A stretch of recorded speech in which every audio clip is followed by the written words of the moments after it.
Hello दोस्तों, स्वागत है आप लोगों का फिर से सदगुरु हेल्प एजुकेशन में। हमेशा की तरह इस बार फिर बोर्ड एग्ज़ाम से रिलेटेड वीडियो लेकर आए हैं। जैसा कि आप लोग थंबनेल देख के समझ ही गए होंगे कि आज हम लोग क्या पढ़ना है। हास्य रस, करुण रस, सोरठा, रोला, रूपक, उत्प्रेक्षा के बारे में आज हम लोग पढ़ेंगे। तो चलिए वीडियो को लेट न करते हुए स्टार्ट करते हैं। पहला, हास्य रस।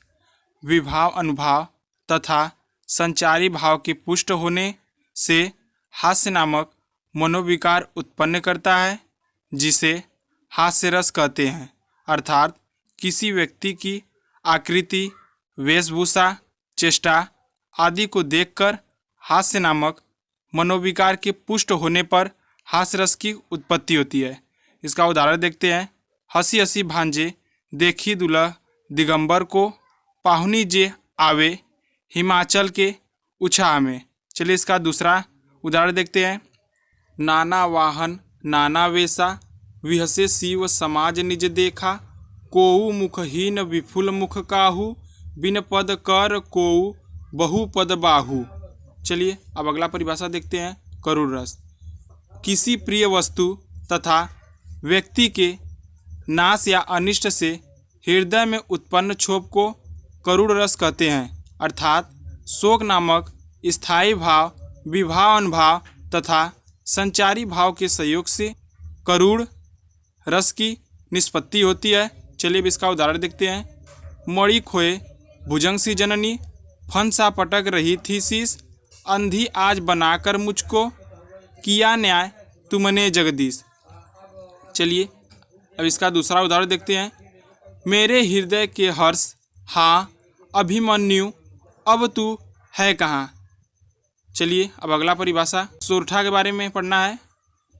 यह दोहे का उल्टा होता है। इसके प्रथम एवं तृतीय चरण में 11-11 मात्राएं तथा द्वितीय एवं चतुर्थ चरण में 13-13 मात्राएं होती हैं। उदाहरण देखिए। जो सुमिरत सीधी होए, जो इसमें सिंबल पर इंडिकेट कर रहा है उसे 2 से प्रदर्शित करते हैं। जो दूसरा सिंबल पर इंडिकेट कर रहा है उसे 1 से प्रदर्शित करते हैं। तो देखिए, जो में 2 हुआ, सुमिरत में 4, 4 2 6 हुए, सीधी में 2 8 हुए, होई में 3, 8 3 11 हो गए मात्राएं। अब देखिए 13 मात्राएं। गणनायक करिवर बदन, इसमें भी कितने हैं? गणनायक में 6 हैं, करिवर में 4 और बदन में कितना है? 3। सभी मिलाकर कितने मात्राएं हुए? 13 मात्राएं। चलिए अब अगला परिभाषा देखते हैं रोला का। यह सममात्रिक छंद है। इसमें 4 चरण होते हैं और प्रत्येक चरण में 24 मात्राएं होती हैं। 11 और 13 मात्राओं पर यति होता है। इसका उदाहरण होगा। कोऊ पापी पंचत्व प्राप्त सुनी जमगन धावत। इसमें देखिए, कोऊ पे 3 है, पापही पे 4 है, पंचत्व पर भी 4 है, प्राप्त पर 3 है, सुनी पर 2 है, जमगन पर 4 है, धावत पर 4 है। तो सभी मिलाकर मात्राएं को काउंटिंग कर लीजिएगा। सभी मिलाकर 24 होंगी। इसके नीचे बनी बनी बावन, वीर बढ़त चौचंद मचावत, इसमें भी 24 मात्राएं हैं। चलिए अब परिभाषा देखते हैं रूपक का। जब उपमेय और उपमान में भेद होते हुए भी दोनों में अभिन्नता प्रकट की जाए और उपमेय को उपमा के रूप में दिखाया जाए तो रूपक अलंकार होता है। अब इसका उदाहरण देखते हैं। इसमें पहला उदाहरण है चरण कमल बंदो हरिराई। इसका दूसरा उदाहरण है उदित उदयगिरी मंच पर, रघुवर बाल पतंग, बिकसे संत सरोज सब, हर्षे लोचल भृंग। इसमें भी 2 उदाहरण बताएं। जो आप लोगों को सुविधा लगे वो आप लोग याद कर लीजिएगा। चलिए अगला परिभाषा देखते हैं उत्प्रेक्षा का।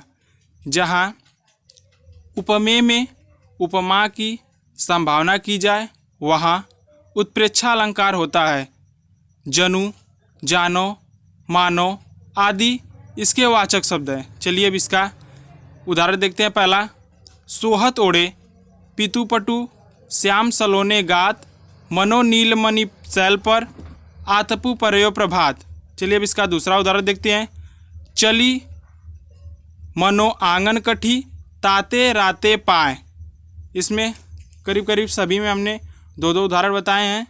आप लोगों को जो उदाहरण सबसे अच्छा समझ में आए आप लोग वो उदाहरण याद कर लीजिएगा और बोर्ड में लिखिएगा। चलिए आज के लिए बस इतना है, मिलते हैं एक नए वीडियो में नए टॉपिक के साथ। तब तक के लिए नमस्कार।